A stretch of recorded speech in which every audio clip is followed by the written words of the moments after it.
ವಿದ್ಯೆಗಾಗಿ ನಾನು 3ನೇ ತರಗತಿಯಲ್ಲಿ ಓದುತ್ತಿದ್ದೇನೆ. ನನ್ನ ಶಾಲೆ ಹೆಸರು ಸರಕಾರಿ ಹಿರಿಯ ಪ್ರಾಥಮಿಕ ಕನ್ನಡ ಹೆಣ್ಣು ಮಕ್ಕಳ ಶಾಲೆ. ನಾನು ಮಾಡುತ್ತಿರುವ ಪ್ರಯೋಗದ ಹೆಸರು ಹಲ್ಲುಗಳ ಮಹತ್ವ. ಇದಕ್ಕೆ ಬೇಕಾದ ಸಾಮಗ್ರಿಗಳು ಹಲ್ಲುಗಳು ಮತ್ತು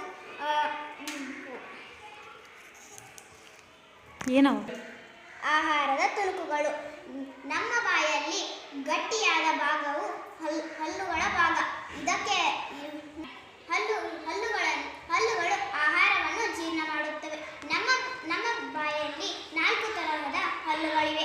ಅವು ಬಾಚಿ ಹಲ್ಲು ಮತ್ತು ಕೋರೆ ಹಲ್ಲು, ಕಿರು ದವಡೆ ಹಲ್ಲು, ದವಡೆ ಹಲ್ಲು.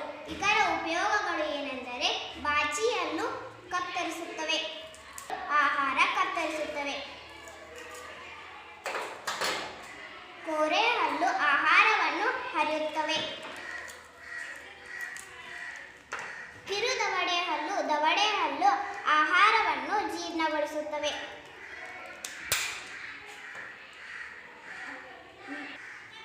ಹಾಲು ಹಲ್ಲು ಮತ್ತು ಶಾಶ್ವತ ಹಲ್ಲು. ಮಕ್ಕಳಿದ್ದಾಗ